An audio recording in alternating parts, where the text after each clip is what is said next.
ಸೇನಾಧಿಪತಿಯಾದಂತಹ ಕರ್ಣ ಎಲ್ಲಿಂದ ತೊಡಗಿದ್ದು ಗಂಗೆಯಲ್ಲಿ ತೇಲಿ ಬಂದು ಅತಿರಥನ ಮನೆಯಲ್ಲಿ ಬೆಳೆಯುವಲ್ಲಿಂದ ತೊಡಗಿ ಸೇನಾಧಿಪತ್ಯದ ಕಿರೀಟ ಬರುವಲ್ಲಿವರೆಗೆ ಹಿಂದೆ ಆಗಿ ಹೋದಂತಹ ಇಬ್ಬರು ಸೇನಾಧಿಪತಿಗಳು ಆಚಾರ್ಯ ಭೀಷ್ಮರು ಮತ್ತು ದ್ರೋಣರು ವಾಂಶಿಕವಾದ ಹಿನ್ನೆಲೆ, ಗುರುಗಳ ಮೂಲಕವಾದಂತಹ ಅಧ್ಯಯನ, ಅದರ ಸಿದ್ಧಿ ಸಾಧನೆ ಲೋಕವಿಶ್ರುತವಾದದ್ದು. ಯಾವನೇ ಒಬ್ಬ ವ್ಯಕ್ತಿಯ ವ್ಯಕ್ತಿತ್ವ ಪ್ರಕರ್ಷವಾಗಿ ಏನೇನು ಅಧ್ಯಯನ ಮಾಡಿದ್ದಾನೆ, ಸಾಧಿಸಿದ್ದಾನೆ, ಅದರ ಸಿದ್ಧಿ ಅದು ಪೂರ್ಣ ಅನಾವರಣಗೊಳ್ಳಬೇಕು ಅಂತಾದ್ರೆ ಬದುಕಿನ ಹಿನ್ನೆಲೆಯನ್ನು ನೋಡಬೇಕು. ಹೆತ್ತಂತಹ ತಾಯಿ, ಜನ್ಮಕ್ಕೆ ಕಾರಣವಾದಂತಹ ತಂದೆ, ರಕ್ತಾನುಗತ, ಬೀಜದ ಪ್ರಭಾವವೂ ಇದೆ, ಅದನ್ನು ಧರಿಸಿದ ಕ್ಷೇತ್ರದ ಪ್ರಭಾವವೂ ಇದೆ.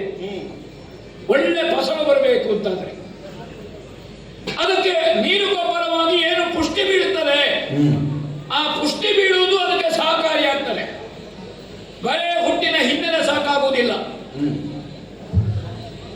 ಆಮೇಲೆ ಅದಕ್ಕೆ ಅವ ಸ್ವತಃ ಅಧ್ಯಯನ ಮಾಡಿದ್ದು, ಉಪದೇಶ ಮಾಡಿದ ಗುರು, ಉಪದೇಶ ಮಾಡಿದ ತಕ್ಷಣ ಅವನಿಗೆ ಸಿದ್ಧಿಯಾಗಿದೆ ಅಂತಲ್ಲ, ಅದರಲ್ಲಿ ಸತತ ಅಭ್ಯಾಸ. ರೂಢಿಯನ್ನು ಮಾತುಂಟು, ಕೆಲವೊಮ್ಮೆ ಬಲ್ಲವರಿಂದ ಕದ್ದು, ಕೆಲವೊಮ್ಮೆ ಶಾಸ್ತ್ರಗಳನ್ನು ಕೇಳುತ್ತನು, ಕೆಲವೊಮ್ಮೆ ಮಾಡುವವರಿಂದ ಕಂಡು, ಕೆಲವೊಮ್ಮೆ ಸುಜ್ಞಾನದಿಂದ ನೋಡುತ್ತನು. ಹಾಗೆ ಸುಜ್ಞಾನದಿಂದ ನೋಡಬೇಕೆಂದ್ರೆ ಒಂದು ಹಿನ್ನೆಲೆ ಸಂಸ್ಕಾರ ಇರಬೇಕು. ಎಲ್ಲದರ ಜೊತೆಗೆ ಸ್ವಸಾಧನೆ, ಇದೆಲ್ಲ ಮೇಳೈಸಿ ಒಟ್ಟಿಗೆ ಒಂದು ಸಂಪುಷ್ಟವಾಗಿ ಒಂದು ಪುಷ್ಟಿಯಾಗಿ ಬರುವಂತಹದ್ದು. ಈ ದೃಷ್ಟಿಯಿಂದ ನೋಡಿದ್ರೆ ನಿನ್ನ ಹುಟ್ಟಿನ ಹಿನ್ನೆಲೆ ಗೊತ್ತಿಲ್ಲ, ಗೊತ್ತಿಲ್ಲ ಎನ್ನುವುದು ಅಪರಾಧ ಅಂತ ನಾನು ಹೇಳುವುದಿಲ್ಲ, ಆಕ್ಷೇಪ ಅಲ್ಲ, ನಿನಗೆ ಗೊತ್ತಿಲ್ಲ. ಆದ್ರೆ ಆಮೇಲೆ ನೀನು ಬೆಳೆದ ಸಂಸ್ಕಾರ ಒಂದು ಹಂತದ ತಾರುಣ್ಯ, ಹದಿಹರೆಯ, ಆಮೇಲೆ ದಿಕ್ಕು ತಪ್ಪಿ ಅಥವಾ ಅನಾಥನಾಗಿ ಎಲ್ಲಿ ಹೋದ್ರೆ, ಆದ್ರೆ ಬಾಲ್ಯದಲ್ಲಿ ಅಕ್ಷರಾಭ್ಯಾಸ, ವಿದ್ಯಾಭ್ಯಾಸ ಕೊಟ್ಟದ್ದು ಅದಾದ್ರೂ ಒಂದು ಗಟ್ಟಿ ಇರುವಂತಹದ್ದು. ಈ ಹಿನ್ನೆಲೆಯಲ್ಲಿ ನಿನಗೆ ಅಕ್ಷರಾಭ್ಯಾಸವೋ ಅಥವಾ ಬಾಲ್ಯದ ಎಲ್ಲಿ ಅಂದ್ರೆ ತಾಯಿಯ ಸ್ತನ್ಯಪಾನದಿಂದ ತೊಡಗಿದ ಸಂಸ್ಕಾರ ಸೋದರ ಮನೆ ಅಂತ. ನಿನಗೆ ಹಾಲು ಕೊಟ್ಟಂತಹ ತಾಯಿಯನ್ನು ನಾನು ಸಂಗ ಮಾಡುವುದು ಅಲ್ಲ. ಹೆತ್ತ ತಾಯಿ ನಿನಗೆ ಹಾಲು ಉಣಿಸಲಿಲ್ಲ, ಹಾಲು ಉಣಿಸುತ್ತಿದ್ರೆ ನೀರಿಗೆ ಬಿಡುತ್ತಿರಲಿಲ್ಲ. ಶೈಶವದಲ್ಲೇ ನೀನು ತೇಲಿ ಬಂದಿ, ಆಮೇಲೆ ಇವಳು ಹಾಲು ಉಣಿಸಿದ್ರು, ಹೆತ್ತವಳು ಹಾಲು ಉಣಿಸಲಿಲ್ಲ, ಹಾಲು ಉಣಿಸಿದವಳು ಹೆತ್ತಲಿಲ್ಲ. ಹಾಗಾದ್ರೆ ಯಾಕೆ ಮಕ್ಕಳೇ ಇಲ್ಲ? ಮಕ್ಕಳು ಇದ್ದ ಕಾರಣ ನಿನ್ನನ್ನು ಪತಿಕರಿಸಿದ್ದಲ್ಲ, ಅಥವಾ ಇದ್ರೆ ಪತಿಕರಿಸುತ್ತಿದ್ರು ಇಲ್ಲದ್ದು ಆಕ್ಷೇಪ ಅಲ್ಲ. ಆದ್ರೆ ಮಕ್ಕಳಿಲ್ಲದೆ ಇದ್ದವರು ಪತಿಕರಿಸಿದ್ರು, ಆದರೆ ಆಮೇಲೆ ಅವರಿಗೆ ಮಕ್ಕಳಾಯ್ತು. ಹಾಗೆ ನಿನ್ನನ್ನು ಪಡೆದದ್ದರಿಂದ, ನಿನ್ನನ್ನು ಸಾಕಿದ್ದರಿಂದ ಅಲ್ಲಿ ವಂಶದ ಅಭಿವೃದ್ಧಿ ಆಯಿತು. ಆದರೆ ನಿನಗೆ ಮಾತ್ರ ಇವರ ಸಹವಾಸ, ಯಾವುದೇ ಒಂದು ಸಹವಾಸದಿಂದ ಬರುವಂತಹ ಸಂಸ್ಕಾರಗಳು ಅದು ಈ ಕಾಲದಲ್ಲಿರುವಂತಹ ಗುಣಕರ್ಮ ವಿಭಾಗಶಃ. ಏನು ಕೃಷ್ಣ ಈಗಾಗಲೇ ಹೇಳಿದ್ದಾನೆ, ನಾವು ವರ್ಗವನ್ನು ವರ್ಣವನ್ನು ನಿರ್ಣಯ ಮಾಡುವಲ್ಲಿ ಈ ವಿಷಯಕವಾಗಿ ನೋಡುವಾಗ ನಿನಗೆ ಸಿಕ್ಕಿದ ಸಹವಾಸ ಸಂಸ್ಕಾರ ಕ್ಷತ್ರಿಯರದ್ದಲ್ಲ. ಸದ್ಯ ನೀನು ಸೇನಾಧಿಪತಿಯಾಗಿ ಗುರುತಿಸಲ್ಪಟ್ಟದ್ದು ನಿನ್ನಲ್ಲಿರುವ ಕ್ಷಾತ್ರದಿಂದ. ಈಗ ವಿದ್ಯಾಭ್ಯಾಸವನ್ನು ತೆಕ್ಕೊಳ್ಳು. ನೀನು ಬಂದದ್ದು ದ್ರೋಣರಲ್ಲಿಗೆ, ನಾವು ದ್ರೋಣರಲ್ಲಿ ವಿದ್ಯಾಭ್ಯಾಸ ಕಲಿಯುವಾಗ ನೀ ಬಂದಿ. ಬಹುಶಃ ಅದರ ಮೊದಲು ನಿನಗೆ ಶಸ್ತ್ರದ ಶಾಸ್ತ್ರ ಅಧ್ಯಯನ ಆದದ್ದು ನಮ್ಮ ಅರಿವಿಗೆ ಬರುವುದಿಲ್ಲ. ಅಕ್ಷರಾಭ್ಯಾಸ ಆಗಲಿಲ್ಲ ಅಂತ ನಾ ಹೇಳುವುದಿಲ್ಲ, ಮನೆಯಲ್ಲಿ ಆಗಿರ್ಬೋದು. ಆದರೆ ನಮ್ಮ ಹುಟ್ಟಿನ ಹಿನ್ನೆಲೆ ಶತಶೃಂಗದಲ್ಲಿ ಋಷಿಮುನಿಗಳ ಸಹವಾಸ, ಜಾತಕರ್ಮಾದಿಗಳನ್ನು ಋಷಿಮುನಿಗಳು ಮಾಡಿದ್ರು. ಅಲ್ಲಿ ಅಕ್ಷರಾಭ್ಯಾಸ ಒಂದಷ್ಟು ವಿದ್ಯಾಭ್ಯಾಸ ಆಯಿತು. ಒಂದಷ್ಟು ವಿದ್ಯಾಭ್ಯಾಸ ಆದ ಮೇಲೆ ಹದಿಹರೆಯದ ಮಧ್ಯದಲ್ಲಿ ನಾವು ಬಂದೆವು. ನೀ ಅದಕ್ಕಿಂತ ಹಿಂದಿನ ಕಾಣುವಾಗ ನಿನ್ನ ವಯಸ್ಸು, ನಿನ್ನ ಮನೋಧರ್ಮ ಇದನ್ನು ನೋಡುವಾಗ, ಹಾಗಾದ್ರೆ ಅಷ್ಟೂ ವರ್ಷ ವಿದ್ಯಾಭ್ಯಾಸ ಇಲ್ಲದೆ ಕೆಲವೊಮ್ಮೆ ಏನಾಗ್ತದೆ, ಯಾವುದೋ ವಿದ್ಯೆಯ ಸಿದ್ಧಿ ಅದು ಆಗುವಾಗ ಒಂದು ಹಂತದ ವಯಸ್ಸು ಕಳೆದ ಮೇಲೆ ಕಲೀಲಿಕ್ಕಾಗ್ತದೆ. ಆದರೆ ಕಲೀಲಿಕ್ಕಾದ್ರೆ ಪೂರ್ಣ ಪ್ರಮಾಣದಲ್ಲಿ ಅದು ಅನಾವರಣಗೊಳ್ತದೆ ಅಂತ ಹೇಳಲಿಕ್ಕೆ ಬರುವುದಿಲ್ಲ. ಯಾವುದೇ ವಿಷಯ ತಡವಾಗಿ ಕಲ್ತ್ರೆ ಏನು ಮಾಡುದು, ಬಾಲ್ಯದಲ್ಲಿ ಕಲಿಬೇಕಿತ್ತು, ಅದಕ್ಕೆ ಒಪ್ಪುವುದಿಲ್ಲ. ಒಬ್ಬ ಹಾಡುಗಾರನಿಗೆ ಸ್ವರ, ಒಬ್ಬ ನುಡಿತಗಾರನಿಗೆ ಬೆರಳು, ಒಬ್ಬ ಕುಣಿತಗಾರನಿಗೆ ದೈಹಿಕ ಸಾಮರ್ಥ್ಯ ಇತ್ಯಾದಿ ಇತ್ಯಾದಿ. ಕಲಿಯಬೇಕಾದ ಕಾಲದಲ್ಲಿ ನಿನಗೆ ಬಾಲ್ಯದಲ್ಲಿ ವಿದ್ಯೆಗೆ ಕಲಿಸಲಿಕ್ಕೆ ಸಹವಾಸ ಸಿಗಲಿಲ್ಲ. ಸ್ವಲ್ಪ ತಡವಾಗಿ ವಿದ್ಯೆ ಕಲ್ತಿ, ಆವಾಗ ನಿನಗಿರುವ ಸಾಮರ್ಥ್ಯ ಸಿದ್ಧಿ ಎಷ್ಟು, ಮತ್ತು ದ್ರೋಣರಲ್ಲಿ ಹಾಗೆ ಪೂರ್ತಿ ಕಲ್ತಿಯೇ ಇಲ್ಲ. ಅಲ್ಲಿಂದ ನಿನಗೆ ಅವಕಾಶ ಸಿಗಲಿಲ್ಲ, ತಿರಸ್ಕರಿಸಿದ್ರು. ಅದು ನಿನ್ನ ತಪ್ಪಲ್ಲ, ನಿನಗೆ ಅವಕಾಶ ಸಿಗಲಿಲ್ಲ. ಆಮೇಲೆ ಪರೀಕ್ಷಾ ರಂಗದಲ್ಲಿ ನೀ ಕಂಡುಕೊಂಡ ನಾನೇನನ್ನೆಲ್ಲ ಮಾಡಿದ್ದೇನೆ ಅದನ್ನಷ್ಟನ್ನು ಪ್ರದರ್ಶಿಸಿದ್ದೀನಿ. ಆವಾಗ ನಿನ್ನ ಜಾತಿ ಪ್ರಶ್ನೆ ಬಂತು, ಅಲ್ಲಿಂದ ನಿನಗೆ ಅಂಗರಾಜ್ಯದ ಅಧಿಕಾರ ಬಂತು, ಅಲ್ಲಿಗೆ ತಡೆ ಹಿಡಿಯಲ್ಪಟ್ಟಿತ್ತು, ಮತ್ತೆ ಮುಂದುವರಿಲಿಲ್ಲ. ಒಬ್ಬ ಸೂತನ ಮಗನಾಗಿ ನಿನ್ನ ಹುಟ್ಟಿನ ಹಿನ್ನೆಲೆ ಅಲ್ಲದಿದ್ರು ನಿನ್ನ ಬೆಳವಣಿಗೆ ಸೂತ ಸಂಸ್ಕಾರ, ಸೂತ ಒಡನಾಟ. ಈ ಸೂತ ಒಡನಾಟದಲ್ಲಿರುವಾಗ ಅವರ ಜೊತೆಗಿನ ನಿನ್ನ ವಿದ್ಯಾಭ್ಯಾಸ, ಆಮೇಲೆ ಸ್ವಲ್ಪ ಅಂದ್ರೆ ಬಾಕಿದ್ದವರಿಗಿಂತ, ಅರಸ ಮಕ್ಕಳಿಗಿಂತ ಸ್ವಲ್ಪ ತಡವಾಗಿ ನೀನು ಕಲಿತಂತಹ ವಿದ್ಯೆ, ಇವತ್ತು ಸೇನಾಧಿಪತ್ಯದಲ್ಲಿವರೆಗೆ ಒಂದು ಸೂತನ ಮಗನಿಗೆ ತಡವಾಗಿ ಕಲಿತು ಇದು ಸಿದ್ಧಿ ಆದೀತೋ ಒಂದು. ಇನ್ನೊಂದು, ಸೂತನ ಮಗನಾಗಿ ಹಾಗಾದರೆ ಇವತ್ತು ಸೇನಾಧಿಪತ್ಯದವರೆಗೆ ಇದು ಆಶ್ಚರ್ಯವೂ ಹೌದು, ನಿನ್ನಲ್ಲಿ ಸಾಧನೆ ಸಿದ್ಧಿಯ ಬಗೆಗೆ ನನಗಿರುವ ಆತಂಕವು ಮತ್ತು ಅನುಕಂಪವೂ ಹೌದು, ಎರಡೂ ಹೌದು. ಆ ಮಟ್ಟಕ್ಕೆ ಕರ್ಣ ಬಂದನು, ಬರುವಷ್ಟು ಉಂಟ, ಅಥವಾ ಯಾರೂ ಇಲ್ಲ ಅಂತ ಸೇನಾಧಿಪತಿ ಆದನು. ಹಾಗೂ ಅಲ್ಲ, ಭೀಷ್ಮ ದ್ರೋಣರು ವಿರಾಜಮಾನರಾದಂತಹ ಸ್ಥಾನದಲ್ಲಿ ಸೇನಾಧಿಪತಿ ಇದ್ದಾರೆ, ಅಷ್ಟಕ್ಕೆ ಕರ್ಣನಿದ್ದಾನೋ? ಎಲ್ಲ ಸೂತನ ಮಗನೇ. ಹೀಗೆ ಬಹು ಆಯಾಮಗಳಲ್ಲಿ ನನ್ನ ಪ್ರಶ್ನೆ. ಅಲ್ಲಿವರೆಗೆ ಪ್ರತಿಸ್ಪರ್ಧಿ ಸಮಬಲ ಪ್ರಬಲ ಅಂತ ಇದ್ರೆ ಹೆಮ್ಮೆ ಪಡುವ ಅರ್ಜುನ, ಪ್ರತಿಸ್ಪರ್ಧಿ ದುರ್ಬಲನಾದ್ರೆ ಅಭಿಮಾನ ಪಡುವ ಅರ್ಜುನನೂ ಅಲ್ಲ. ನಿನ್ನ ಬಗ್ಗೆ ಆಶ್ಚರ್ಯವೂ ಉಂಟು. ಇಲ್ಲಿವರೆಗೆ ಬಂದು ನಿಂತಿದ್ದಿ. ಕಲಹದ ವಿಷಯ ನೋಡುವುದು ನಾವು.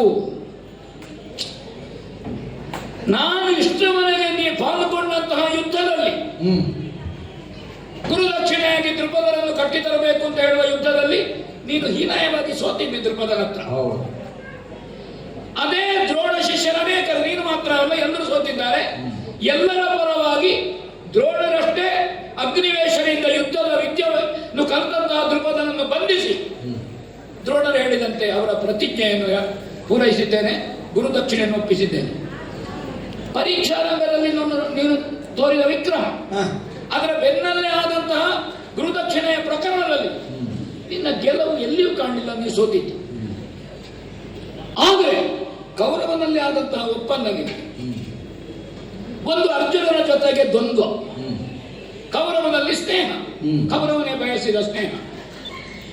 ಈ ಸ್ನೇಹ ಬಯಸಿದ್ದು ಒಬ್ಬ ಅನಾಥನಾದವನಿಗೆ, ಅಂದ್ರೆ ಗೊತ್ತಿಲ್ಲದೆ ಇದ್ದವನಿಗೆ, ಹಿನ್ನೆಲೆ ಇಲ್ಲದಿದ್ದವನಿಗೆ ಅನುಕಂಪದಿಂದ ಕೊಟ್ಟ ಆಶ್ರಯ ಅಲ್ಲ. ಅಥವಾ ಒಂದು ಕ್ರಮ ಉಂಟು, ಅನುಕಂಪ ಅಂತಲ್ಲ, ನಿರಾಶ್ರಿತರು ಅಥವಾ ಆಧಾರ ಇಲ್ಲದವರಿಗೆ ಆಶ್ರಯ ಕೊಡೋದು ಅಂತ ಒಂದು ಕ್ರಮ ಉಂಟು. ಅಂತಹ ಹೃದಯ ವೈಶಾಲ್ಯತೆಯು ಕೌರವನದ್ದಲ್ಲ. ಅಂತಹ ಕೌರವ ಅರ್ಜುನನ ಜೊತೆಗಿನ ನೀನು ದ್ವಂದ್ವಕ್ಕೆ ಸಿದ್ಧ ಆದದ್ದು, ಅದರ ಹಿನ್ನೆಲೆಯಾಗಿ ನೀನು ತೋರಿಸಿದ ಪ್ರದರ್ಶನ. ಹಾಗಾದ್ರೆ ಪಾಂಡವ ದ್ವೇಷ ಯಾವಾಗ ನಾವು ಹಸ್ತಿನಾವತಿಗೆ ಬಂದೆವೋ ಅಲ್ಲಿಂದ ಅದು ಬೀಜವಾಪನಗೊಂಡಿದೆ ಕೌರವನಲ್ಲಿ. ನನ್ನ ದ್ವೇಷ ಸಾಧನೆಗೆ ಇವತ್ತಲ್ಲ ನಾಳೆ ಪಾಂಡವರಿಗೆ ಪ್ರತಿಯಾಗಿ ಇವ ನನಗೆ ಆದೀತು ಎಂಬ ದೃಷ್ಟಿಯಿಂದ ರಾಜಕೀಯ ಪ್ರಜ್ಞೆಯಿಂದ ನಿನ್ನನ್ನು ಅಂಗರಾಜ್ಯದ ಅಭಿಷೇಚನವ ಸ್ನೇಹವು ಇತ್ಯಾದಿ ಇತ್ಯಾದಿ. ಅಲ್ಲಿಂದ ಅರ್ಜುನನ ಜೊತೆಗಿನ ಸ್ಪರ್ಧೆ ಅದು ಬೆಳೆದು ನನಗೆ ಈಗ ನಿನ್ನಲ್ಲಿ ಅರ್ಜುನ ದ್ವೇಷ ಕಾಣುತ್ತಾ ಉಂಟು. ಕೌರವನ ತಮ್ಮಂದಿರಿಗೋ ಹೆಣ್ಣು ಕೊಟ್ಟವರಿಗೋ ಹೆಣ್ಣು ಕೊಂಡೋದವರಿಗೋ ದ್ವೇಷ ಬೆಳೆಸುವುದಕ್ಕೆ ಕಾರಣ ಉಂಟು. ಅದು ನಮ್ಮ ಹತ್ರ ಇರುವಂತಹದ್ದು. ನಿನಗೆ ದ್ವೇಷ ಬೆಳೆಸುವುದಕ್ಕೆ ಕಾರಣ ಇಲ್ಲ, ನಿನ್ನ ಸ್ಪರ್ಧೆಯನ್ನು ಊರ್ಜಿತವಾಗಿಡುವುದಕ್ಕೆ. ಅದಕ್ಕೆ ಪಾಂಡವ ದ್ವೇಷದ ಒಂದು ಆವರಣವನ್ನು ನಿರ್ಮಾಣ ಮಾಡಿ ಈ ದ್ವೇಷಾವರಣದ ಒಳಗೆ ಸ್ಪರ್ಧೆಯನ್ನು ಹುದುಗಿಸಿಟ್ಟೆ, ಅಥವಾ ಒಳಗೆ ದ್ವೇಷವನ್ನಿರಿಸಿ ಹೊರಗಿನಿಂದ ಸ್ಪರ್ಧೆಯ ಆವರಣ ನಿರ್ಮಾಣ ಮಾಡಿದೆ.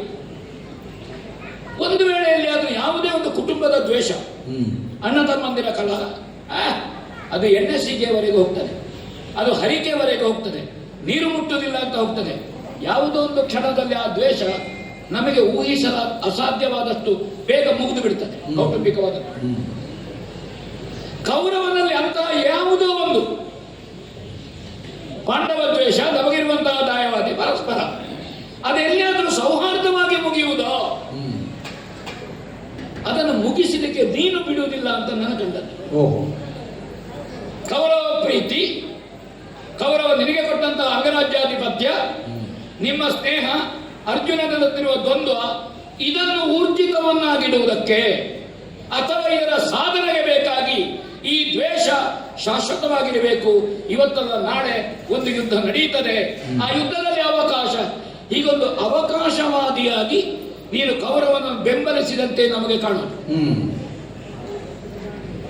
ಹಾಗೆ ಕಾಣುವಾಗ ಒಂದೊಂದು ಪ್ರಕರಣಗಳು, ಏನೇನು ಪಾಂಡವ ದ್ವೇಷದ ಸಾಧನೆಗೆ ಕೌರವ ತೊಡಗಿದ್ದಾನೆ, ಇದು ಕಾಣುವಾಗ ನನಗನ್ನಿಸುವುದು ವಸ್ತ್ರಾಪಾರದ ಪ್ರಕರಣ. ಅಲ್ಲಿ ಕೌರವನಿಗಿಂತ ಹೆಚ್ಚಿನ ಒಂದು ದ್ವೇಷ ನಿನ್ನಲ್ಲಿ ನಮಗೆ ಕಂಡಿತು. ನಾವೆಲ್ಲ ಸೋತೆವು. ದ್ರೌಪದಿಯನ್ನು ಕಂಡುಕೊಳ್ಳುವಲ್ಲಿ ಅವಳ ವಸ್ತ್ರ ಕಳಚುವಂತ ಹೇಳಿದ್ದ, ಅಥವಾ ಬಂಧಕಿ ಅಂತ ಹೇಳಿದ್ದ, ಯಾಕೆ ಅವಳ ಮೈಯಲ್ಲಿ ಬಟ್ಟೆ ಅಂತ ಹೇಳಿದ್ದ, ಅಲ್ಲಿ ನೀನು ಪ್ರೋತ್ಸಾಹ ಮತ್ತು ನೀನು ಆಕ್ಷೇಪಿಸಿದ ವಿಕರ್ಣನನ್ನು ನೀನು ಮಾತಾಡಿಸಿದ್ದ, ಇದೆಲ್ಲವೂ ಕೌರವನಿಗಿಂತ ಹೆಚ್ಚಿನ ಪಾಂಡವ ದ್ವೇಷ ನಿನ್ನಲ್ಲಿ ನಾವು ಗುರುತಿಸಿದ್ದೇವೆ. ನಿನಗೆ ಯಾಕೆ ದ್ವೇಷ? ಕೌರವನ ತಮ್ಮಂದಿರು ಉಳಿದವರು ಮಾತಾಡಲಿ, ನೀನು ಹಾಗಾದ್ರೆ ಕೌರವ ಪ್ರೀತಿಗೆ ಪಾಂಡವ ದ್ವೇಷ ನನಗೆ ಕಾಣುತ್ತದೆ. ಒಂದು ವಾಂಶಿಕ ಹಿನ್ನೆಲೆ ಗಟ್ಟಿ ಇದ್ರೆ ಅವಾಗೇನು ಮಾಡ್ತಾರೆ, ಇಂತಹ ಸಂದರ್ಭಗಳೇ ವಸ್ತ್ರಾಪರ ಇನ್ನೊಂದು ಇದೆಲ್ಲ ಸಮಾಜ ಪುರಸ್ಕರಿಸುವಂತಹದ್ದಲ್ಲ. ಅಂತಹದ್ದಲ್ಲಿ ಒಂದು ಗಟ್ಟಿ ಹಿನ್ನೆಲೆ ಇದ್ದವ ದ್ವೇಷ ಇರಲಿ, ಸಾಧನೆ ಮಾಡುವ, ಅದು ಈ ಕೆಲಸ ಮಾಡುವ. ಆದರೆ ಯಾವುದು ನಿಷೇಧ, ಯಾವುದು ಸಮಾಜ ಆಕ್ಷೇಪಿಸ್ತದೆ, ಎಂತಹ ವಿರೋಧಿಯಾದರೂ ಯಾವುದನ್ನು ಮಾಡಲೇಬಾರದು, ಅದು ಬೆಂಕಿ ಕೊಡುವಲ್ಲಿಂದ ತೊಡಗಿ ಅಥವಾ ವಿಷ ಹಾಕುವಲ್ಲಿವರೆಗೆ ಒಂದೊಂದು ಪ್ರಕರಣದಲ್ಲಿ ಕಾಣುವಾಗ ನೀನು ಆ ದ್ವೇಷವನ್ನು ಜಾಗೃತವಾಗಿಡುವ ನಿನ್ನ ಮನೋಸ್ಥಿತಿಯನ್ನು ನಾವು ಗುರುತಿಸಿದ್ದೇವೆ. ಹೊರಡುವಾಗಲೂ ನಾವು ಕಾಡಿಗೆ ನಿನ್ನ ಪ್ರೇರಣೆ ಕೌರವನ ಮನಸ್ಸನ್ನು ಮತ್ತಷ್ಟು ನೀನು ಕ್ರೌರ್ಯಗೊಳಿಸುವುದು, ಅವನಲ್ಲಿ ದ್ವೇಷವನ್ನು ಬೆಳೆಸುವುದು ಕಾಣುತ್ತದೆ, ಅದಕ್ಕೆ ನೀರು ಹಾಕುವುದು ಕಾಣುತ್ತದೆ. ಪಾಂಡವರನ್ನೇ ಮುಗಿಸಿ ಬರುವ ಅಂತ ನೀವು ಹೇಳಿದಂತೆ, ಪಾಂಡವರನ್ನು ಮುಗಿಸಿ ಬರುವ. ಅವಾಗ ದ್ರೋಣರು ಸ್ವಲ್ಪ ಆಕ್ಷೇಪ ಮಾಡಿದ್ರು, ಬೇಡ ಅದಕ್ಕೆಲ್ಲ ತಲೆ ಹಾಕಬೇಡಿ, ನಿಮ್ಮಿಂದ ಆಗಲಿಕ್ಕಿಲ್ಲ ಅದು. ಪಾಂಡವರನ್ನು ಮುಗಿಸಿ ಬಿಡುವ ಅಂತ ಹೇಳುವಲ್ಲಿಯವರೆಗಿನ ನಿನ್ನ ದ್ವೇಷ ಯಾಕೆ ನಮ್ಮಲ್ಲಿ? ಎಂದು ನಾವು ಕರ್ಣ ದ್ವೇಷವನ್ನು ಎಲ್ಲಿಯೂ ಅಭಿವ್ಯಕ್ತಪಡಿಸಲಿಲ್ಲ. ಹಾಗೆಂತ ನಾನು ಸಂಗ್ರಹಿಸುವಲ್ಲಿ ನಮಗೆ ವ್ಯಾಸರು ಹೇಳಿದವಾಗ ಕರ್ಣವಂತವರಿದ್ದಾರೆ ಪ್ರತಿಪಕ್ಷದಲ್ಲಿ, ಸಂಗ್ರಹ ಮಾಡಿದ್ದು ಸಾಲದ. ಸಂಗ್ರಹಿಸುವ ಒಬ್ಬ ಕ್ಷತ್ರಿಯ ಸಂಗ್ರಹಿಸುವುದು ಕಡಿಮೆ ಅಲ್ಲ. ನೀನು ಸಂಗ್ರಹಿಸುತ್ತಿದ್ರೆ ಬೇಸರ ಅಲ್ಲ, ನೀನು ಪಾಂಡವರನ್ನು ಮುಗಿಸುವ ಕಡೆಗೆ ಯೋಚನೆ ಮಾಡಿದ್ರೆ ಅದು ನೇರ ಅಲ್ಲ. ಕನಕದಲ್ಲಿ ನಿನ್ನ ಸಾಹಸ ನಮಗೆ ದ್ರೌಪದಿ ಸ್ವಯಂವರದಲ್ಲಿಯೂ ನಿನ್ನ ಸಾಹಸ ಕಾಣಲಿಲ್ಲ. ಆ ಮೇಲಾದಂತಹ ನಾವು ಪಾಲ್ಗೊಂಡಂತಹ ಯುದ್ಧಗಳು, ರಾಜಸೂಯಕ್ಕೆ ಭೀಮಸೇನ ಬರುವಾಗ ಸೋತಿನಿ, ಯುದ್ಧದಲ್ಲಿ.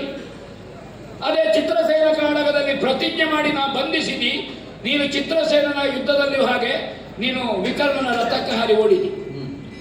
ಗೋಕರ್ಣದಲ್ಲಿ ಮುಖಾಮುಖಿಯಾಗುವಾಗ ಅಲ್ಲಿ ಹಾಗೆ ಎರಡೆರಡು ಸಲ ರಥ ಎಲ್ಲ ಹುಡಿಯಾಯಿತು.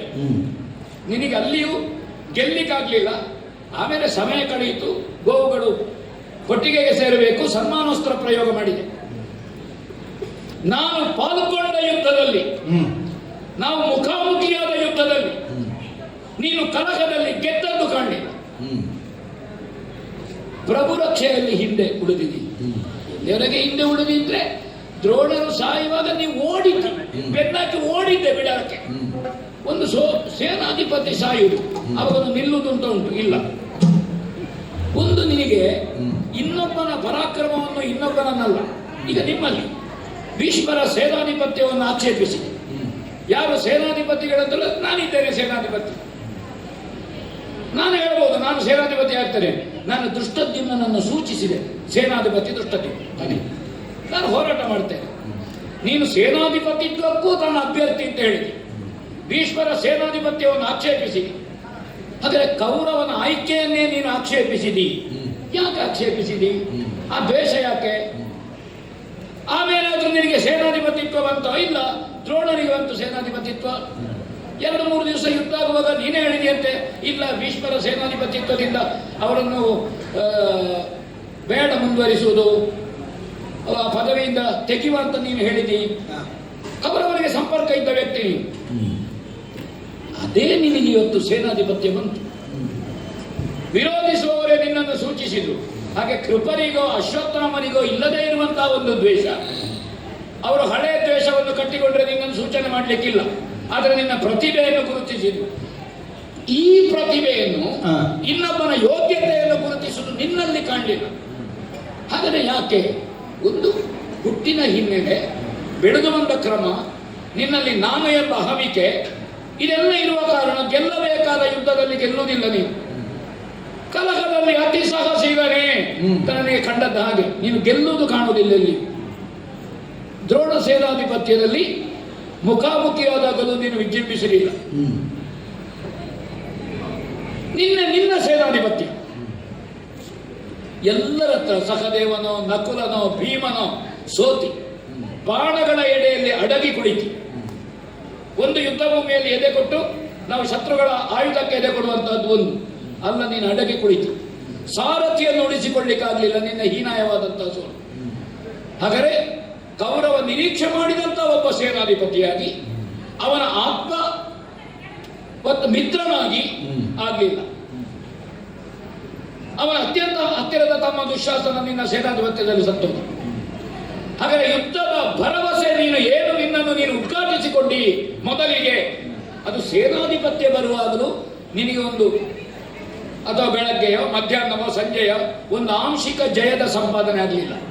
ಇದನ್ನು ನೋಡುವಾಗ ಕಲಹದಲ್ಲಿ ಅತಿ ಸಾಹಸಿಗನೇ ಕೇಳಿದ್ರೆ ನೀನು ಸಾಹಸಿಗ ಅಂತ ಗೊತ್ತಾಗುವುದಿಲ್ಲ, ಎಲ್ಲಿಯೂ ಗೊತ್ತಾಗುವುದಿಲ್ಲ. ಅದಕ್ಕಾಗಿ ನಾ ಹೇಳುದು, ಇವತ್ತು ಸೇನಾಧಿಪತಿಯಾಗಿ ನಾವು ಮುಖಾಮುಖಿಯಾಗಿದೆ. ಅದು ದ್ವೈರಥ ಯುದ್ಧಕ್ಕೆ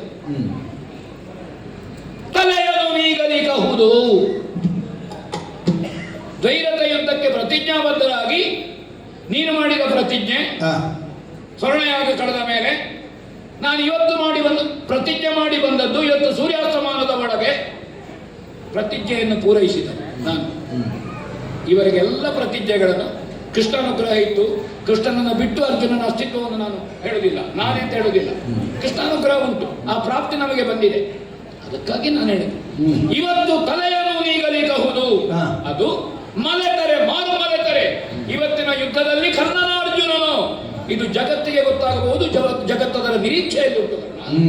ಅರ್ಜುನ ಸಂಭವನೀಯವಾದಂತಹ ಸನ್ನಿವೇಶಗಳನ್ನು ಆಗಿ ಹೋದಂತಹ ಘಟನೆಯ ಮೂಲಕವಾಗಿ ಒಂದು ವಿಮರ್ಶಾತ್ಮಕವಾಗಿ ಯೋಚಿಸುವುದು ಅಪರಾಧ ಏನೂ ಅಲ್ಲ, ಸಹಜ. ಈ ಮೊದಲು ಏನಾಗಿದೆ, ಆದ್ದರಿಂದಲೇ ಇಂದು ಏನಾದೀತು ಅನ್ನುವುದರ ಕುರಿತಾಗಿ ಒಂದು ಯೋಚನೆ ಮಾಡಬೇಕಾದದ್ದು ಸಹಜ.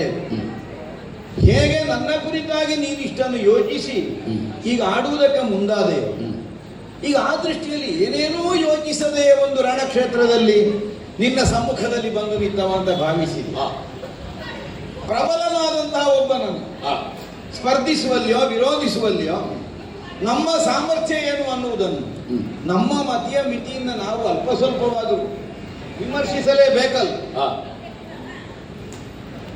ಅದನ್ನು ವಿಮರ್ಶಿಸದೆ ಉಳಿಯುವುದಕ್ಕೆ ಸಾಧ್ಯ ಆಗುವುದಿಲ್ವಲ್ಲ. ಆದ್ಯಂತವಾಗಿ ನಿನಗೆ ನನ್ನ ಮುಖ ಪರಿಚಯ ಯಾವಾಗ ಆಗಿದೆ ಅಂದಿನಿಂದ ಇಂದಿನ ತನಕ ಕರ್ಣನದ್ದಾದಂತಹ ಜೀವನವನ್ನು ನೀನು ಅಧ್ಯಯನ ಮಾಡಿದ್ದ, ಅದನ್ನು ಆಲೋಚಿಸಿ ಅರ್ಜುನನ ಮುಂಭಾಗದಲ್ಲಿ ಕರ್ಣನೆಷ್ಟು ಅನ್ನುವುದನ್ನು ಆ ಮೂಲಕವಾಗಿ ನೀನೊಂದು ನಿರ್ಣಯಿಸಿಕೊಂಡಿದ್ದಿ. ಈಗ ಅದೇ ದೃಷ್ಟಿಯ ಯೋಚನೆ ನಿನ್ನ ಕುರಿತಾಗಿ ನಾನೂ ಮಾಡಿರಬಹುದು ಅನ್ನುವ ಯೋಚನೆ ಅದು ನಿನಗೆ ಬರಬೇಡ. ಅದು ಉಂಟು ಉಂಟಾ? ಮತ್ತೆ ಇದನ್ನು ಬಿಡು. ಬಿಡು ಬಿಡು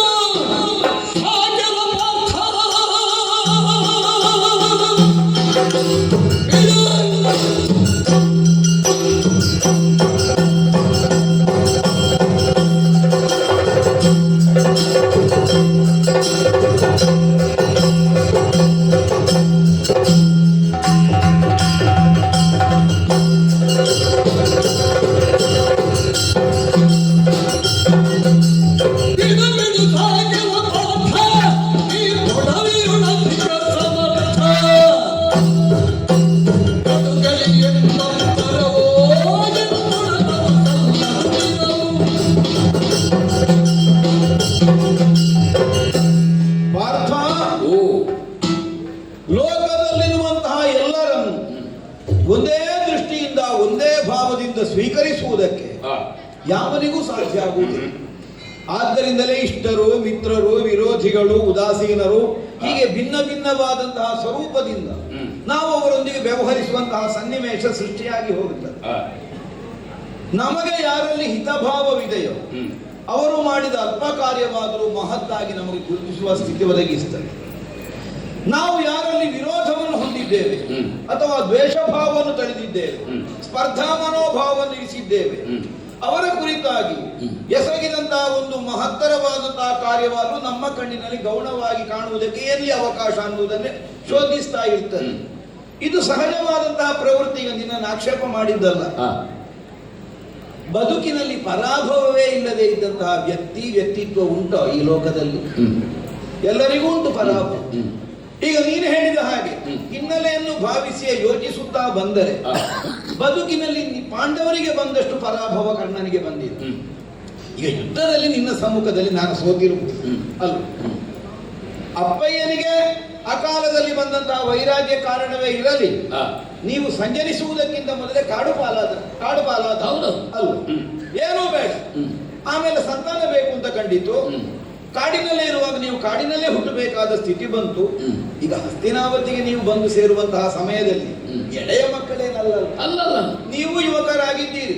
ಅಲ್ಲ, ನಾನಿದನ್ನು ಯಾಕೆ ನೆನಪಿಸಿದೆ ಕೇಳಿದ್ರೆ, ಕ್ಷತ್ರಿಯೋಚಿತವಾದ ಶಸ್ತ್ರವಿದ್ಯೆಯನ್ನು ಕಲಿಯುವಲ್ಲಿ ನೀನು ಬಹಳ 5-6 ವರ್ಷದಲ್ಲಿ ಪ್ರಾರಂಭ ಮಾಡಿ ತಲ್ಲಾಡಿದ್ ನಾನು. ನೀನು ಯೌವನಕ್ಕೆ ಕಾಲಿಟ್ಟ ಮೇಲೆ ಹಸ್ತಿನಾವತಿಯನ್ನು ಪ್ರವೇಶಿಸಿ ಅಲ್ವ? ಹೌದೌದು. ಈಗ ನೀನೇನಾದ್ರೂ ಯುದ್ಧ ವಿದ್ಯೆಯಲ್ಲಿ ಅದರಲ್ಲಿ ಒಂದು ಪರಿಣತಿಯನ್ನು ಹೊಂದುವಲ್ಲಿ ಕಡಿಮೆ ಆಗಿದೆಯಾ? ಇಲ್ವಲ್ಲ, ಅಪೂರ್ವವಾಗಿರ್ತದೆ. ಅಪವಾದ ಕಾರಣವಾದದ್ದು ಈ ಲೋಕದಲ್ಲಿ ಉಂಟೇ ಉಂಟು. ಅದಕ್ಕಿಂತ ಹೆಚ್ಚು ವಯಸ್ಸಾದ ಮೇಲೂ ವಿದ್ಯೆ ಕಲಿತದರಲ್ಲಿ ಅಪ್ರತಿಮವಾದಂತಹ ಪರಿಣತಿಯನ್ನು ಕಾಣಿಸುವಂತಹ ಮಂದಿಗಳು ಇರಬಹುದು, ಇಲ್ಲದೆ ಇದ್ದದ್ದಲ್ಲ. ಕಾಡಿನಲ್ಲಿ ಸಂಚರಿಸಿದ ನೀವು ನಾಡಿಗೆ ಬಂದು ಸೇರಿದ ಮೇಲೆ ಈಗ ಕಾರಣಗಳು ಏನೇ ಇರಲಿ, ಈಗ ದಾರ್ತರ ರಾಷ್ಟ್ರರಿಗೆ ನಿಮ್ಮನ್ನು ಕಂಡರಾಗದೇ ಇದ್ದಿರಬಹುದು, ಅಥವಾ ಪಾಂಡವರು ದಾರ್ತರ ರಾಷ್ಟ್ರರು ಅನ್ನುವಂತಹ ಒಂದು ವಿದ್ವೇಷ ಕಾರಣ ಆಗಿರಬಹುದು, ಅದರ ಹಿನ್ನೆಲೆಯಲ್ಲಿ ಬೇರೆ ಬೇರೆ ಕಾರಣಗಳಿರಬಹುದು. ಅಂತೂ ನೆಮ್ಮದಿಯ ಬದುಕನ್ನು ಸಾಗಿಸುವುದಕ್ಕೆ ನಿಮಗೆ ಅವಕಾಶ ಆಯಿತು ಇಲ್ಲ? ಯುವರಾಜಾಭಿಷೇಕವೇ ನಿಮ್ಮಣ್ಣನಾದ ಧರ್ಮಜನಿಗೆ ಆಯಿತು. ಆದರೂ ಹಸ್ತಿನಾವತಿಯಲ್ಲಿ ಉಳಿಯುವ ಅವಕಾಶ ಬಂತು. ಯಾವುದೋ ಕಾರಣದಿಂದ ವಾರಣಾವತವನ್ನು ಸೇರಬೇಕಾಗಿ ಬಂತು ಅಲ್ಲ. ಎಲ್ಲ ದ್ವೇಷ ಇದ್ದೇ ಕೆಲಸ ಆಗ್ತದೆ ಅಂತ ಅರ್ಥ ಅಲ್ಲ. ನಿಮ್ಮನ್ನು ಸುಟ್ಟು ಮುಗಿಸುವಂತಹ ಉದ್ದೇಶಕ್ಕಾಗಿ ಸುಯೋಧನ ಅರಗಿನಾಲಯವನ್ನೇ ಸಿದ್ಧಪಡಿಸಿತು. ಕಣಿಕ ಅನ್ನುವಂತಹ ಬ್ರಾಹ್ಮಣನ ಉಪದೇಶವನ್ನು ಪಡೆದು ವಿರೋಧಿಗಳ ನಾಶಕ್ಕೆ ಏನೇನು ಮಾಡಬಹುದು ಅನ್ನುವಂತಹ ಒಂದು ರಾಜನೀತಿಯನ್ನು ಅನುಸರಿಸಿ ನಾಶ ಮಾಡುವುದಕ್ಕೆ ಸುಲಭದಲ್ಲಿ. ಯಾಕಂದ್ರೆ ಪಾಂಡು ಚಕ್ರವರ್ತಿಯ ಮಕ್ಕಳಾಗಿ ಹಸ್ತಿನಾವತಿಯ ಸೀಮೆಯನ್ನು ಸೇರಿದಂತಹ ನಿಮ್ಮನ್ನು ಪ್ರತ್ಯಕ್ಷವಾಗಿ ಸಂಹರಿಸುವುದು ರಾಜಕಾರಣಕ್ಕೆ ವಿರೋಧ ಆಗುತ್ತೆ. ಹಾ. ಯಾಕೆ ಚಿಕ್ಕಪ್ಪನ ಮಕ್ಕಳನ್ನೇ ಹೊಡೆದುಕೊಂಡವ ಅನ್ನುವಾಗ ಒಂದು ದುರ್ಭಾವನೆ ಬರ್ತದೆ. ಹಾಗಿದ್ರೆ ಆಕಸ್ಮಿಕವಾದ ಸಾವು ಬಂದಾಗ ಕಾಣಬೇಕು, ನಿಜವಾಗಿ ಕೊಲ್ಲಿಕ್ಕೆ ಮಾಡಿ. ಕಣಿಕನ ಉಪದೇಶವೇ ಹಾಗೆ ಮಾಡಬಹುದು. ಹಾ. ನೀನು ಶತ್ರುವಾಗಿ ಭಾವಿಸುವುದರಿಂದ ಶತ್ರುನಾಶಕ ಆಗಿರುವ ಕೆಲಸ ರಾಜಕಾರಣಕ್ಕೆ ಅಸಿಂಧು ಏನೂ ಅಲ್ಲ, ಅದನ್ನು ಮಾಡಬಹುದು. ಆದ್ದರಿಂದ ವಿರೋಧಿ ನಾಶಕ್ಕಾಗಿ ಹಾಗೆ ಮಾಡಿ. ಅರಗಿನಾಲೆ ನಿರ್ಮಾಣ ಆಯಿತು, ನಿಮ್ಮನ್ನು ಸುಡುವ ಉದ್ದೇಶವೂ ಇತ್ತು. ಸುಡುವುದಕ್ಕೆಂದ್ರೆ ಒಬ್ಬ ನಿಯೋಜಿತನೂ ಆಗಿದ್ದ, ಪುರೋಚನ ಅನ್ನೋದು. ಮತ್ತೆ ನೋಡುವಾಗ ಏನು, ಪುರೋಚನನು ಸತ್ತ. ಒಂದು 5 ಮಂದಿಗಳ ಹೆಣವು ಸಿಕ್ಕಿತಲ್ಲಿ. ಅಲ್ಲ, ಪಾಂಡವರೇ ಸತ್ತದ್ದು ಅನ್ನುವಂತಹ ಭಾವವನ್ನು ನಾವೆಲ್ಲರೂ ತಳೆದೆವು. ನೀವು ಬದುಕಿದವರು ಮತ್ತೆ ದ್ರೌಪದಿ ಸ್ವಯಂವರದಲ್ಲಿ ಪ್ರಕಟರಾದಿರು. ಇಲ್ಲಿ ಒಂದು ಸಣ್ಣ ಪ್ರಶ್ನೆ ಹುಟ್ಟುವುದೇನು ಕೇಳಿದರೆ, ಏನು ಈಗ ಅಲ್ಲಿ ಸತ್ತ 6 ಮಂದಿಗಳು ಯಾರು? ಪಾಂಡವರಲ್ಲ, ನೀವಿದ್ದೀರಿ. ಕುಂತಿ ಸಹಿತವಾದ ಪಾಂಡವರು ಸಾಯಲಿಲ್ಲ. ಹಾಗಿದ್ರಲ್ಲಿ ಸತ್ತವರು ಯಾರಪ್ಪ? ಈಗ ಅವರು ಯಾವ ಅಪರಾಧ ಮಾಡಿದ್ದಕ್ಕೆ ಅರಗಿನಾಲಯದಲ್ಲಿ ಸತ್ತದ್ದು? ಪ್ರಶ್ನೆ ಹುಟ್ಟುವುದಲ್ಲ ಇಲ್ವೋ? ಈಗ ನಿಮಗೆ ಅವರಲ್ಲಿ ಏನು ದ್ವೇಷ ಉಂಟು? ಈಗ ನಿಮ್ಮ ಪಿತ್ರಾರ್ಜಿತವಾದ ಯಾವುದೇ ಒಂದು ದಾಯಭಾಗ ಉಂಟು, ಅದಕ್ಕೆ ಅವರು ಮಾರಕರಲ್ವಲ್ಲ. ಈಗ ಬೇಕಾದ್ರೆ ದುರ್ಯೋಧನಾದಿಗಳ ನಾಶಕ್ಕೆ ನೀವು ಕೆಲಸ ಮಾಡಿ. ಅರಗಿನಾಲಯಕ್ಕೆ ಅವರನ್ನೇ 5 ಮಂದಿಗಳನ್ನು ಕೊಂಡೋಗಿ ಯಾಕೆ ಅಲ್ಲಿ ಬೆಂಕಿ ಕೊಡಿ, ಅಲ್ಲ ಕೊಡ್ತೀರಿ ಅಂತಲ್ಲ. ಅದಾದ್ರೆ ಸರಿ, ವಿರೋಧ ಇತ್ತು. ನಿಮಗೆ ಏನೇನೂ ಕೇಡು ಮಾಡದೇ ಇದ್ದ ಯಾರೋ ಬದುಕಬೇಕಾದ ಪಾಪ ಬಡ ತಾಯಿಯ ಮಕ್ಕಳು, ಅವರನ್ನು ಬೆಂಕಿಗೆ ಆಹುತಿ ಕೊಟ್ಟು ನೀವು ಕಾಡಿಗೆ ಹೋಗಲಿಲ್ಲ. ಇದೀಗ ಸಂಭಾವಿತತನ ಇದ್ದವರು ಮಾಡಬೇಕಾದ ಕೆಲಸ. ನೀನೊಂದಾಗ ಪ್ರಶ್ನೆ ಕೇಳಿದಿ, ಈಗ ದ್ವೇಷಿಸುವುದಕ್ಕೆ ಕಾರಣ ಎಂತದ್ದು? ಹಾಗಿದ್ರೆ ಅವರಲ್ಲಿ ದ್ವೇಷದಿಂದ ಕೊಂದದ್ದು ಅಂತ ಅರ್ಥ. ಯಾವುದೋ ಒಂದು ಅನಿವಾರ್ಯವಾದ ಕಾಲಘಟ್ಟದಲ್ಲಿ ನಮ್ಮನ್ನು ನಾವು ಉಳಿಸಿಕೊಳ್ಳುವಲ್ಲಿ ಇಂತಹ ವ್ಯಾಜಾಂತರಗಳ ಸನ್ನಿವೇಶಗಳು ಅನೇಕ ಬಂದು ಹೋಗ್ತದೆ ಬದುಕಿನಲ್ಲಿ. ಅದು ಪಾಂಡವರ ಬದುಕಿಗೂ ಉಂಟು, ಕರ್ಣನ ಬದುಕಿಗೂ. ಹೆತ್ತ ತಾಯಿಯಿಂದಲೇ ದೂರ ಆದೆ ನಾನು. ಜನ್ಮ ಕೊಟ್ಟ ತಂದೆ ನನ್ನ ಮುಂಭಾಗದಲ್ಲಿ ಬಂದು ನಿಂತು ನನಗೆ ನಾಮಕರಣ ಮಾಡಲಿಲ್ಲ, ಉಪನಯನ ಸಂಸ್ಕಾರವೂ ಮಾಡಲಿಲ್ಲ. ಹೆತ್ತ ತಾಯಿಯಿಂದ ದೂರವಾಗುವುದು ಹುಟ್ಟಿದಂತಹ ಮಗುವಿಗೆ ಹಿತಕರವಾದಂತಹ ಒಂದು ಅನುಭವ ಕೊಡುವುದಿಲ್ಲ. ಯಾಕೆಂದ್ರೆ ಸ್ವಾನುಭವವನ್ನು ನಾನು ಹೊಂದಿದ.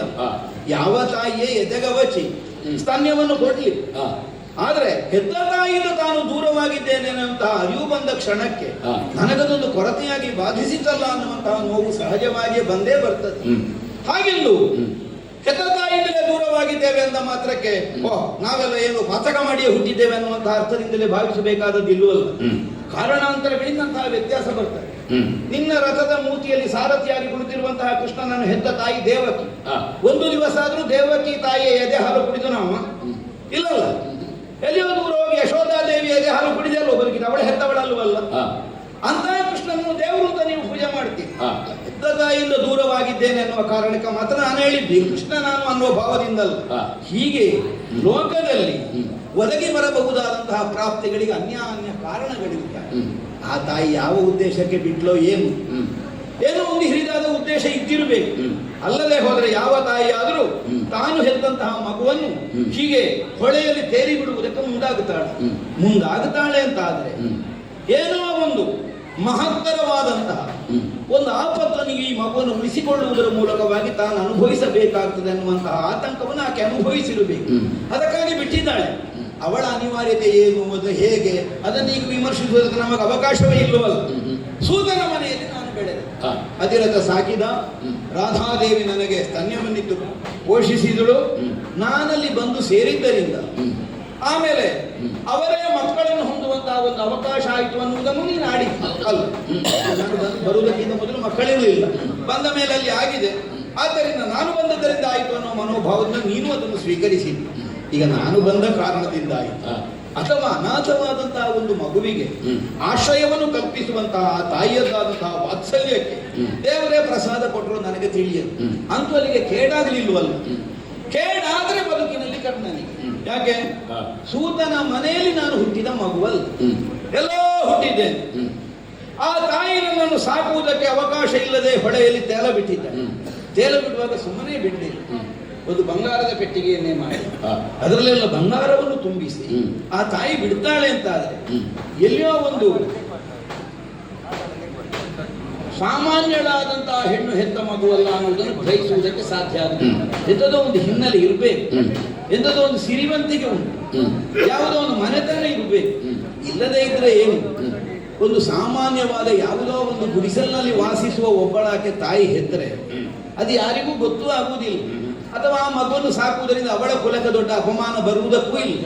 ಅಪಮಾನ ಬರುವುದು ಯಾವಾಗ ಗುರುತಿಸಬಹುದಾದ ಒಂದು ಮನೆತನದ ಹಿನ್ನೆಲೆಯುಳ್ಳ ತಾಯಿಯಾದ್ರೆ ಮಾತ್ರ. ಹೀಗೆಲ್ಲ ನಮಗೆ ಭಾವಿಸುವುದಕ್ಕೆ ಸಾಧ್ಯ ಆಗುತ್ತೆ. ಹಾಗಿದ್ರೆ ಹುಟ್ಟು ಎಲ್ಲಿರಬಹುದು ಅನ್ನುವುದನ್ನು ಕಲ್ಪಿಸುವುದಕ್ಕೆ ಮತ್ತೊಂದು ವಿಧಾನವು ಉಂಟು ಲೋಕದಲ್ಲಿ. ಹೇಗೆ ಹುಟ್ಟಿದಂತಹ ಮಗುವಿನ ಆಸಕ್ತಿ ಯಾವ ಮುಖದಲ್ಲಿ ಹರಿಯುತ್ತಾ ಇದೆ ಅನ್ನುವುದರ ಮೂಲಕವಾಗಿ ಗ್ರಹಿಸುವುದಕ್ಕೆ ಸಾಧ್ಯ ಆಗ್ತದೆ. ಪ್ರಸ್ತಾಪತ್ವೇನ ನೀನೇ ಹೇಳಿದೆ. ಚಾತುರ್ವರ್ಣ್ಯಗಳು ಅನ್ನುವುದು ಗುಣಕರ್ಮ ವಿಭಾಗದಿಂದ ಅಂತ ಕೃಷ್ಣಸ್ವಾಮಿ ಅಪ್ಪಣೆ ಕೊಡಿಸಿದ್ದಾನೆ.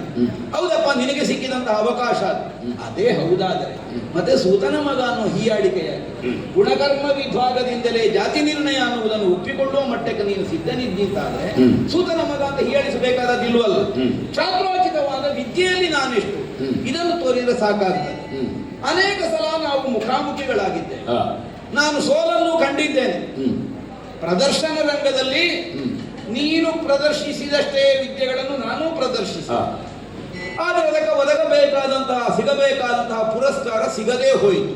ಯಾಕಂದ್ರೆ ಕೇವಲ ನಿನ್ನನ್ನು ದ್ವೇಷಿಸುವ ಉದ್ದೇಶದಿಂದ ನಾನೇನು ವೇದಿಕೆ ಏರಿದ್ದಲ್ಲ. ಬಿಲ್ಲು ವಿದ್ಯೆಯಲ್ಲಿ ನನಗಿರಬಹುದಾದಂತಹ ಆಸಕ್ತಿಯೇ ಕಾರಣವಾಗಿ ನಾನು ವಿದ್ಯೆಯನ್ನು ಸಂಗ್ರಹಿಸಿದ. ಹೇಗಾದರೂ ನಾನೊಬ್ಬ ಅದ್ವಿತೀಯನಾದ ಬಿಲ್ಗಾರನಾಗುವಲ್ಲಿ ಪರಿಶ್ರಮವನ್ನು ಅನುಭವಿಸ್ತೇನೆ. ಈ ನಿರ್ಣಯದಿಂದ ಮುಂದಾದ ಈ ಅವಕಾಶ ವಂಚಿತರಾದವನಿಗೆ ಮನದೊಳಗೆ ಒಂದು ಆಕ್ರೋಶ ಇರುತ್ತೆ. ನನ್ನ ಸ್ವಾನುಭವ ಹೇಳೋದು ನಾನೀಗ. ಯಾಕಂದ್ರೆ ದ್ರೋಣಾಚಾರ್ಯರ ಗುರುಕುಲದಿಂದ ನಾನು ನಿವಾರಿಸಲ್ಪಟ್ಟ. ಈಗ ದ್ರೋಣರ ಬಗ್ಗೆ ಆಕ್ಷೇಪ ಅಲ್ಲ, ಅವರವರ ಅಸಹಾಯಕತೆಯನ್ನು ಹೇಳಿಕೊಟ್ಟು ನಿನಗೆ ಇನ್ನೂ ಉಪದೇಶ ಮಾಡ್ಲಿಕ್ಕೆ ಆಗುವುದಿಲ್ಲ. ಯಾಕೆ ಆಗುವುದಿಲ್ಲ ಕೇಳಿದರೆ ನೀನು ಸೂತನ ಮಗ, ಆದ್ದರಿಂದ ನಿನಗಿನ್ನು ಮಂತ್ರ ಅಸ್ತ್ರಗಳನ್ನೆಲ್ಲ ಉಪದೇಶ ಮಾಡ್ಲಿಕ್ಕೆ ಆಗುವುದಿಲ್ಲ. ಇಲ್ಲಿಂದ ಹೋಗು. ನನ್ನಲ್ಲಿರಬಹುದಾದಂತಹ ವಿದ್ಯೆಯ ಕುರಿತಾದ ಅತೀವವಾದ ಆಸಕ್ತಿ ನನ್ನನ್ನು ಬೆಳೆಸಿತು, ಸಂಗ್ರಹ ಮಾಡಿದೆ, ಸಾಧಿಸಿದೆ. ಈ ಸಾಧಿಸಿದ್ದಕ್ಕೆ ಒಂದು ವೇದಿಕೆ ಬೇಕು ಅನ್ನುವಂತಹ ಯೋಚನೆಯಲ್ಲಿಯೂ ಇದ್ದೆ. ಪ್ರದರ್ಶನ ರಂಗ ನಿನ್ನನ್ನೊಬ್ಬ ಅಪ್ರತಿಮನಾದಂತಹ ಬಿಲ್ಗಾರ ಅನ್ನುವ ಹಾಗೆ ಗುರುಗಳಾದಂತಹ ದ್ರೋಣಾಚಾರ್ಯರು ಘೋಷಿಸಿಬಿಟ್ಟು ಆ ಸನ್ನಿವೇಶದಲ್ಲಿ ನನ್ನಲ್ಲಿದ್ದ ಬಿಲ್ಲು ವಿದ್ಯೆಯ ಕುರಿತಾದಂತಹ ಅತೀವವಾದ ಆಸಕ್ತಿಯೂ ಕಾರಣವಾಗಿ ನಾನು ಸಾಧಿಸಿದಂತಹ ಬಿಲ್ಲು ವಿದ್ಯೆಯ ನೈಪುಣ್ಯಕ್ಕೆ ಅಥವಾ ಹೆಗ್ಗಳಿಕೆಗೆ ಒಂದು ಸರಿಯಾದ ವೇದಿಕೆ ಬೇಕು ಅನ್ನುವುದಕ್ಕಾಗಿ ರಂಗವನ್ನು ಏರಿದೆ. ನನಗೆ ಪ್ರದರ್ಶನಕ್ಕೆ ಅವಕಾಶ ಕೊಡಿ, ನಾನು ಮಾಡ್ತೇನೆ. ಸಮ್ಮತಿಸಿ ಪ್ರದರ್ಶನ ಆಯಿತು. ನೀನೇನೇನನ್ನೆಲ್ಲ ಪ್ರದರ್ಶಿಸಿ ಕರ ಚಮತ್ಕೃತಿಯನ್ನು ಕಾಣಿಸಿದ್ದಿ, ಅದೆಲ್ಲವನ್ನೂ ನಾನು ತೋರಿಸಿದ ಮೇಲೆ ಈಗ ನನ್ನ ಬೆನ್ನು ತಟ್ಟಿ ಒಂದು ಪುರಸ್ಕಾರದ ಮಾತನ್ನು ಆಡಬೇಕಿತ್ತಲ್ಲ ದ್ರೋಣಾಚಾರ್ಯ. ಅರ್ಜುನನೊಬ್ಬನೇ ಅಂತ ತಿಳಿದಿದ್ದೆ. ಆಗ್ಲಿ, ನಿನ್ನದು ದೊಡ್ಡ ಸಾಧನೆ ಉಂಟು ಹುಡುಗ, ಹೇಳಿದ್ರು ಸಾಕಾಗ್ತದೆ. ಏನು ಹೇಳಲೇ ಎಲ್ಲ ನಾನು ಕಲಿತ ವಿದ್ಯೆಗೊಂದು ಮೌಲ್ಯ ಸಿದ್ಧವಾಗದೆ ಹೋಯ್ತಲ್ಲ ಅನ್ನುವ ಕಾರಣದಿಂದಲೇ ನಿನ್ನ ಸಮ್ಮುಖದಲ್ಲಿ ನಿಂತಹ ಸನ್ನಿವೇಶದಲ್ಲಿ ನೀನೇ ಆಡಿದಿ. ಆಹ್ವಾನ ಇಲ್ಲದೆ ವೇದಿಕೆಯನ್ನೇರಿದನು. ನಿನ್ನದಾದಂತಹ ಪ್ರದರ್ಶನವನ್ನು ಇಲ್ಲಿ ಕಾಣಿಸಿ ನೀನು ಅಕ್ಕಳೆಯ ಅನ್ನುವ ಹಾಗೆ ಬೀಗುತ್ತಾ ಇತ್ತು. ನಿನ್ನ ನೀಗಲೇ ಕೊಂದು ಆಮಂತ್ರಣ ಇಲ್ಲದೆ ಬಂದವರು ಯಾವ ಲೋಕಕ್ಕೆ ಹೋಗಬೇಕು ಆ ಲೋಕಕ್ಕೆ ನಿನ್ನನ್ನು ಕಳಿಸ್ತೇನೆ ಅನ್ನುವ ಹಾಗೆ ನೀನೊಂದು ಘೋಷಣೆ ಮಾಡಿ. ಹೌದೌದು, ದ್ವಂದ್ವಕ್ಕೆ ಕರೆದೆ ನಾನು ಸಿಟ್ಟು ಅನಾಹುತನಾಗಿ ಬಂದ ನಿನ್ನನ್ನು ನಿನ್ನ ಗುರುಗಳ ಸಮ್ಮುಖದಲ್ಲೇ ತಲೆ ಕಡಿಯುತ್ತೇನೆ ಅಂತ ನಾನು. ಪ್ರತಿಜ್ಞೆ ಅಲ್ಲ ಅದು, ಅದು ವೀರ ಘೋಷಣೆ ಅಂತ ಹೆಸರು. ಈಗ ಪ್ರತಿಜ್ಞೆ ಆದ್ರೆ ಮಾಡತಕ್ಕದ್ದು, ಯಾವ ಕಾಲಕ್ಕಾದ್ರೂ ಅದನ್ನು ಮೀರುವುದಕ್ಕಾಗುವುದಿಲ್ಲ. ಅದೊಂದು ವೀರ ಘೋಷಣೆ ನಾವು ಮಾಡಿದ್ದೇವೆ. ಆಗ ದ್ವಂದ್ವ ಯುದ್ಧಕ್ಕೆ ಸಿದ್ಧರಾಗಿ ನಿಂತೇವೆ. ಪ್ರಶ್ನೆ ಹುಟ್ಟಿತು, ಮನೆತನದ ಮಕ್ಕಳೊಂದಿಗೆ ದ್ವಂದ್ವ ಯುದ್ಧ ಮಾಡಬೇಕು ಅಂತಾದ್ರೆ ನಿನ್ನ ಕುಲ ಹಿನ್ನೆಲೆಯನ್ನೆಲ್ಲ ಹೇಳಬೇಕಾಗ್ತದೆ. ಯಾರ ಮಗ ನೀನು, ಯಾವ ಕುಲದ ಹೇಳುವುದಕ್ಕೆ ನನ್ನಲ್ಲಿ ಉತ್ತರ ಇರಲಿಲ್ಲ. ತಲೆ ಕೆಳಗಾಗಿ ಆ ಸನ್ನಿವೇಶದಲ್ಲಿ ಸುಯೋಧನ ಅಂಗರಾಜ್ಯಾಭಿಷೇಕ ಮಾಡಿದ. ವೀರಲಿಂಗತ್ತಣ್ಣ ಕುಲ, ಶೌರ್ಯವೇ ಸಾಕವನಲ್ಲಿರುವುದು. ಒಂದು ಸಮರ್ಥವಾಗಿ ಹೋರಾಡುವಂತಹ ಸಾಮರ್ಥ್ಯವನ್ನು ಹೊಂದಿದಂತಹ ಇವನಿಗೆ ಆ ಹಿನ್ನೆಲೆ ಸಾಕಾಗುವುದಿಲ್ಲ ಅಂತಾದ್ರೆ ಪ್ರಭುತ್ವದ ಮೂಲಕವಾಗಿ ಇವನಿಗೊಂದು ಹೆಗ್ಗಳಿಕೆಯನ್ನು ನಾನು ಒದಗಿಸಿಕೊಡ್ತೇನೆ, ಸ್ಥಾನವನ್ನು ಒದಗಿಸಿಕೊಡ್ತೇನೆ ಅನ್ನುವುದಕ್ಕೆ ಅಂಗರಾಜ್ಯಾಭಿಷೇಕ ಮಾಡಿದ. ಅಂಗರಾಜ್ಯಾಭಿಷೇಕ ಮಾಡಿದಂತಹ ಸಂದರ್ಭದಲ್ಲಿ ಸಭೆಯ ತುದಿಯಲ್ಲಿ ಕುಳಿತು ನಡೆಯುವ ಕಲಾಪಗಳಿಗೆಲ್ಲ ಸಾಕ್ಷಿಯಾಗಿ ಉಳಿದಂತಹ ಧಿರತ ನನ್ನ ಸಾಕು ತಂದೆ ನೇರವಾಗಿ ನಡ್ಕೊಂಡು ತನ್ನ ಮಗನಿಗೆ ಸಿಕ್ಕಿದ ಸೌಭಾಗ್ಯ ನೋಡಿ ಸಂತೋಷದಿಂದ ಬಂದ. ಅಂಗರಾಜ್ಯಾಭಿಷೇಚನದಿಂದ ಒದ್ದೆಯಾದಂತಹ ತಲೆಯನ್ನೇ ಅವನ ಪಾದಕ್ಕೆ ಚೆಲ್ಲುವ ಕಾಲಕ್ಕೆ ತನ್ನ ಉತ್ತರೀಯದಿಂದಲೇ ಪಾದ ಮುಚ್ಚಿಕೊಂಡು ಅಭಿಷೇಚನವನ್ನು ಹೊಂದಿದಂತಹ ತಲೆ ತನ್ನ ಪಾದಕ್ಕೆ ತಾಗಬಾರದು ಅನ್ನೋ ಉದ್ದೇಶ ಇದ್ದಿರಬಹುದು ಅಂತ ನನ್ನ ಭಾವ. ಹಾಗೇನಾಯ್ತು, ಓ ಇವ ಅಧಿರಥನ ಮಗ, ನಿನ್ನಣ್ಣನಾದ ಭೀಮತನ ಆಕ್ಷೇಪ ಮಾಡಿ ಸುತರ ಮಗ, ಆದ್ದರಿಂದಲೇ ಆಗುವುದಕ್ಕಿಲ್ಲ ಅನ್ನುವಂತಹ ಭಾವ ನಿರ್ಣಯ ಆಯಿತು. ಆದರೂ ವಾದ ವಿವಾದ ಆಯಿತು. ಸುಯೋಧನ ಹೇಳಿದ, ಈಗ ದ್ರೋಣರ ಜಾತಿ ಅಂತದ್ದು, ಕೃಪರ ಜಾತಿ ಅಂತದ್ದು, ಅವರು ಎಲ್ಲೆಲ್ಲಿ ಹುಟ್ಟಿದವರು, ಆದ್ದರಿಂದಲೇ ಹುಟ್ಟು ಮುಖ್ಯ ಆಗುವುದಿಲ್ಲ, ಕೊಡಬೇಕು. ಅಷ್ಟೊತ್ತಿಗಾಗುವಾಗ ಹೊತ್ತು ಮೀರಿ ಪ್ರದರ್ಶನ ಮುಗಿಯಿತು, ಇವತ್ತಿಗಿಂದಿಲ್ಲ. ಆದರೆ ನಮ್ಮೊಳಗೆ ಹುಟ್ಟಿಕೊಂಡಂತಹ ಒಂದು ಸ್ಪರ್ಧಾ ಮನೋಭಾವ ಏನಿದೆ ಅದು ಊರ್ಜಿತವಾಗಿ ಉಳಿಯುವ ಹಾಗೆ ಸುಯೋಧನ ಸಖ್ಯ ಆಯಿತು. ಸಖ್ಯ ಆಗುವಾಗ ನಾನು ಹೇಳಿಕೊಂಡದ್ದು ಅದನ್ನು, ನೀನಾಗಲೇ ಅದನ್ನು ಆಡಿದ್ದಿ. ಅರ್ಜುನನೊಂದಿಗಿನ ಸ್ಪರ್ಧೆ, ಸುಯೋಧನನೊಂದಿಗಿನ ಮೈತ್ರಿ ಶಾಶ್ವತವಾದದ್ದು. ಯಾಕೆ ನಿನ್ನಲ್ಲಿ ಸ್ಪರ್ಧೆ? ನೀನು ಬದುಕಕೂಡದು ಅನ್ನೋ ಉದ್ದೇಶ ಅಂತ ಅರ್ಥ ಅಲ್ಲ. ನಾನು ಹೊಂದಿದ ವಿದ್ಯೆಯ ಕುರಿತಾಗಿ ನಾನು ತಳೆದಿರುವ ಅಭಿಮಾನ ಕಾರಣವಾಗಿ ಬಂದ ಸ್ಪರ್ಧೆ ಎಲ್ಲ ಇಷ್ಟು ನನ್ನಲ್ಲಿ ಉಂಟಲ್ಲ, ಹಾಗಿದ್ದ ನನಗೆ ಯಾಕೆ ಮನ್ನಣೆ ಸಿಗಲೇಬೇಕು. ಆದ್ದರಿಂದ ಅರ್ಜುನನೋ ಕರ್ಣನೋ ನಿರ್ಣಯ ಆಗಿ ಬಿಡ್ಲಿ. ಈ ಭಾವದಿಂದ ಒದಗಿದ್ರೆ ಆಮೇಲೆ ಬದುಕಿನಲ್ಲಿ ಅನೇಕ ಸ್ಥಿತ್ಯಂತರಗಳು ಬಂದವು.